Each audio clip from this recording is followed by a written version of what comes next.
Olá, o Repórter Record Investigação está de volta. Eu sou Luiz Fara Monteiro, jornalista, apresentador do programa, e a cada semana nós traremos uma reportagem exclusiva sobre temas que impactam o dia a dia de todos nós. Sempre com a apuração rigorosa dos fatos por uma equipe mais que profissional, composta por produtores, repórteres, editores, uma turma que sabe muito bem do que está fazendo. O programa conta ainda com esse podcast especial para mostrar os bastidores do trabalho da nossa equipe durante a produção dos episódios.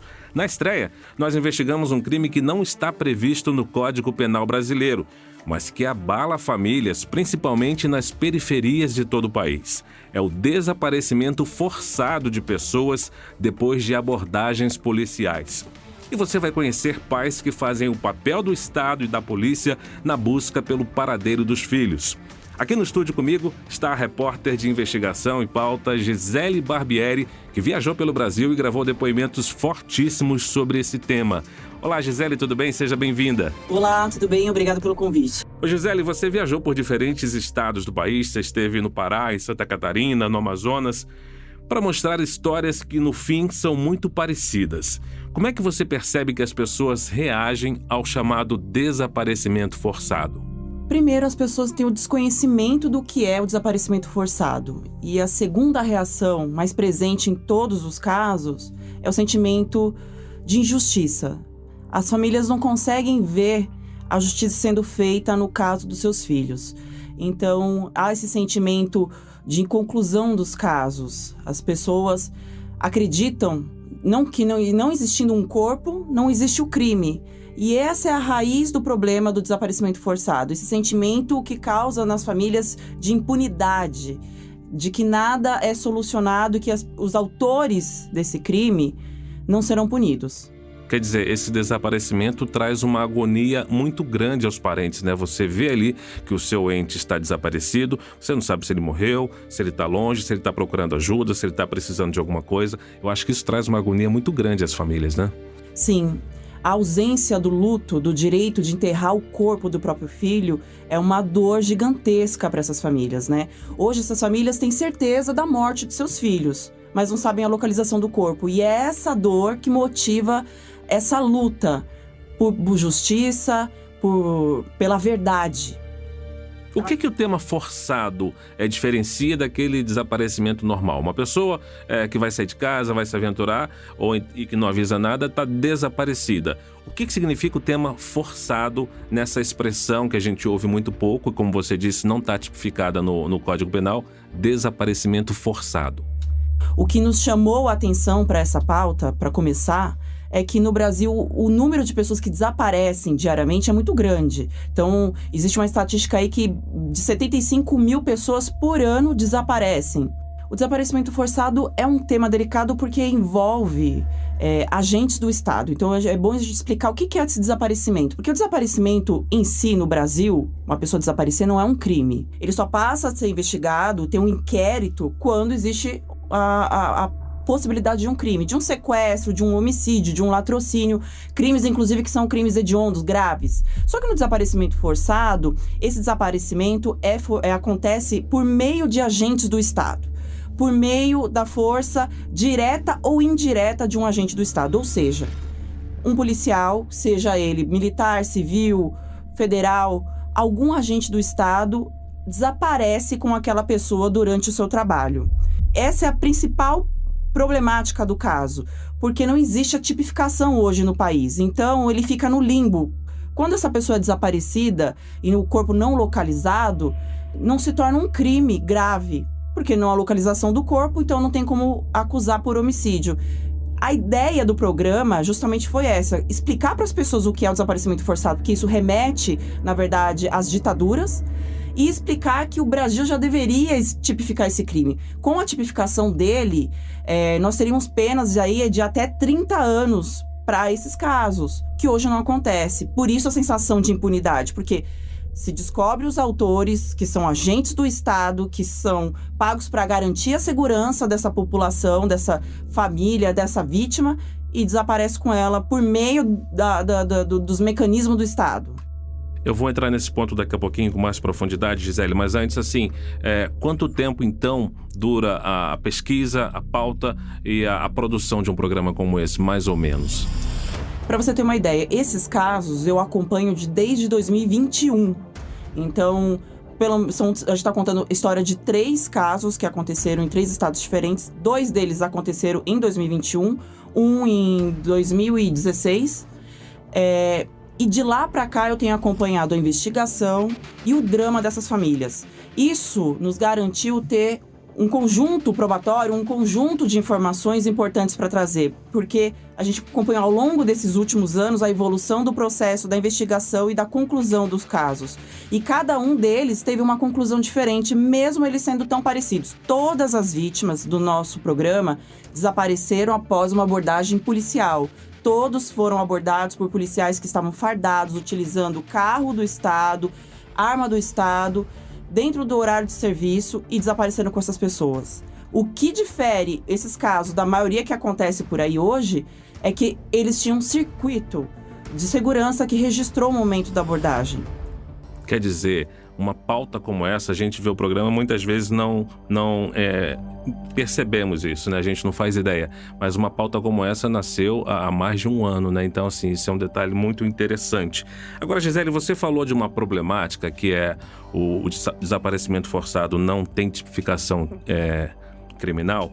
Eu vejo um problema ainda maior. Quando você tem uma ocorrência como essa, como você disse, um crime cometido por agentes do Estado, eu acho que fica mais difícil ainda para a família fazer ocorrência, acreditar que a investigação vai andar, acreditar que aqueles outros agentes do Estado que teoricamente estão investigando vão chegar a uma conclusão. Existe essa sensação para a família? Poxa, meu filho desapareceu por conta de um policial. Agora eu vou ter que ir na polícia para fazer essa denúncia. Você percebeu esse tipo de medo da população ou de desconfiança por parte da investigação? Sem sombra de dúvida. Esse é o medo que existe das famílias, de que policiais não vão conseguir investigar outros policiais. Porque hoje é impossível a gente dizer quantas pessoas desapareceram nessa situação. Então a gente sabe hoje que no Brasil 75 mil pessoas desaparecem anualmente, mas é impossível dizer quantas pessoas desapareceram nessa situação. Porque para chegar nesse enquadramento de situação de a gente falar assim, essa pessoa é uma vítima de desaparecimento forçado, vai depender muito da investigação da Polícia Civil no caso. E a gente tem que lembrar que todo agente do Estado, todo policial, ele tem a questão da fé pública. A palavra de um policial é muito forte. Mais forte, inclusive, do que a de testemunhas presenciais. Então, assim, o programa não traz só o lado da família. A gente conversou com vários especialistas, com promotores, com a Anistia Internacional, com o Fórum Brasileiro de Segurança Pública, com o pessoal da Justiça Global, pessoas que estão acostumadas a trabalhar isso. E é importante dizer assim, que o Brasil é signatário em 2 tratados internacionais, em que ele reconhece os crimes de desaparecimento forçado. Só que não existe essa tipificação aqui ainda. O Brasil, inclusive, é réu em 2 situações já na Corte Interamericana. Então, assim, é um assunto que precisa ser discutido. É uma lei que precisa ser votada o quanto antes. Ela está parada, né, na Câmara dos Deputados. Existe o projeto de lei já. E esse projeto de lei iria garantir que a pena para esse crime fosse longa, fosse grande, diferente do que aconteceu nos casos que a gente acompanhou. Em todos os casos, ficou uma resposta da justiça para a família no som de impunidade, de uma pena pequena, ou muitas vezes sem a pena, inclusive. Bom, a gente percebe que nas últimas eleições houve aí uma formação de uma grande quantidade de parlamentares oriundos das forças de segurança chamada Bancada da Bala. E a gente torce para que a força dessa bancada não seja impeditivo para discutir e, quem sabe, talvez votar essa questão da tipificação do desaparecimento forçado. A gente está conversando aqui no podcast do RRI com a Gisele Barbieri, ela que é jornalista da equipe do programa. Ô Gisele, eu queria saber o que mais te marcou nessa história, na apuração, na produção desse episódio sobre os desaparecidos forçados. A coragem dessas famílias. Porque denunciar policiais precisa ter muita coragem. Eu ouvi de promotores que trabalham só com isso por mais de 20 anos, que foram ameaçados, perseguidos. E são pessoas esclarecidas, pessoas que conseguem ter escolta, conseguem se proteger, moram em condomínios bons. Quando a gente fala de famílias simples, porque todos os casos aconteceram em periferias, a gente fala de pessoas que estão se colocando em risco para buscar a verdade, se colocando em risco para provar o crime que aconteceu com o seu parente. Então, assim, a coragem dessas famílias é com certeza algo que me marcou.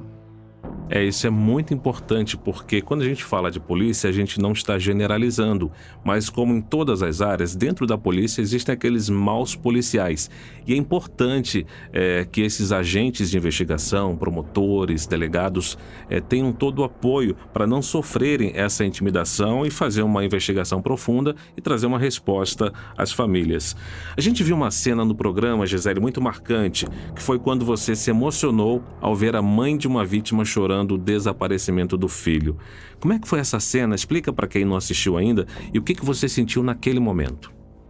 O caso aconteceu com a Zeli, que é a mãe do Matheus, e é uma mãe que mora no sudoeste do Pará, na cidade de Xinguara. Como eu comentei, eu acompanho esses casos há alguns anos, então eu conheci a Zeli meses depois que o filho desapareceu, e eu passei os últimos anos conversando com ela e acompanhando a luta dessa mãe. E quando eu cheguei em Xinguara, a conheci pessoalmente, foi uma emoção muito grande, porque eu também sou mãe. E eu pude ver a força que ela tira, não sei de onde, para conseguir buscar a justiça. E essa cena específica é porque ela nunca tinha ido ao local da execução, da suposta execução do filho dela. O caso do Matheus, ele é um garoto de 19 anos, que fugiu de uma abordagem policial, acabou entrando num beco e essa viatura o segue até lá. Nesse local ele é cercado pelos policiais e começa uma sessão de espancamento. Uma sessão de espancamento que foi gravado o áudio por uma vizinha que se assustou. Todos os vizinhos começaram a ouvir os gritos do menino de dor, de desespero. Uma vizinha acaba gravando o áudio. E essa é a única prova do que aconteceu. Inclusive é um áudio extremamente forte, a mãe não tinha coragem de ouvir. E essa foi a primeira vez que ela esteve no local. Então ela ficou muito emocionada e eu, como mãe, também me emocionei. Eu consegui me colocar no lugar dela. Eu acho que o jornalista precisa trazer informação, a gente precisa questionar as coisas, mas nunca deixar de ser humano. Nunca de olhar para o nosso entrevistado e sem enxergá-lo como uma pessoa. Gisele, você está na equipe do RRI já há algum tempo. Tem muita experiência, muita bagagem, viaja muito. Quando você investiga, quando você produz um programa como esse, você como jornalista, alguma vez já se sentiu intimidada, ameaçada? Conta pra gente, porque o público tem essa curiosidade de saber como é que é a rotina e o trabalho de um repórter investigativo como você. A gente sempre tenta fazer tudo com a maior segurança possível, mas sim, existem situações em que a gente sente medo, né? Essa gravação mesmo em Xinguara, a gente sentiu um pouco de receio porque na cidade as pessoas não têm medo da criminalidade, sim dos policiais. Então existia um medo, da minha parte e da equipe, de manter uma certa distância de onde os policiais poderiam estar, se eles poderiam estar à espreita.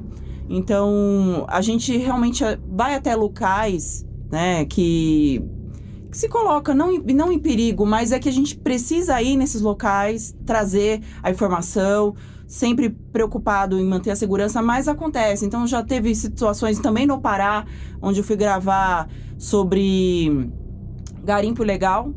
Então, eu me senti intimidada no sentido de que os garimpeiros passavam pela gente na rua e fotografavam e mandavam nossas fotos para outros garimpeiros para que as pessoas soubessem que nós éramos de fora da cidade. Então a gente se sentiu vigiado ali, mas nunca nada grave aconteceu. Tá certo, Gisele, parabéns pelo programa, parabéns pelo seu trabalho. E eu queria lembrar que o Repórter Record Investigação volta na próxima semana com um episódio com mais uma reportagem exclusiva e nós estaremos também aqui nesse podcast para repercutir essas pautas do Repórter Record Investigação.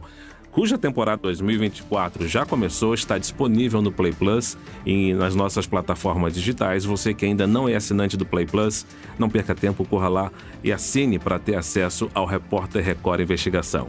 Grande abraço e até a nossa próxima edição do podcast do Repórter Record Investigação.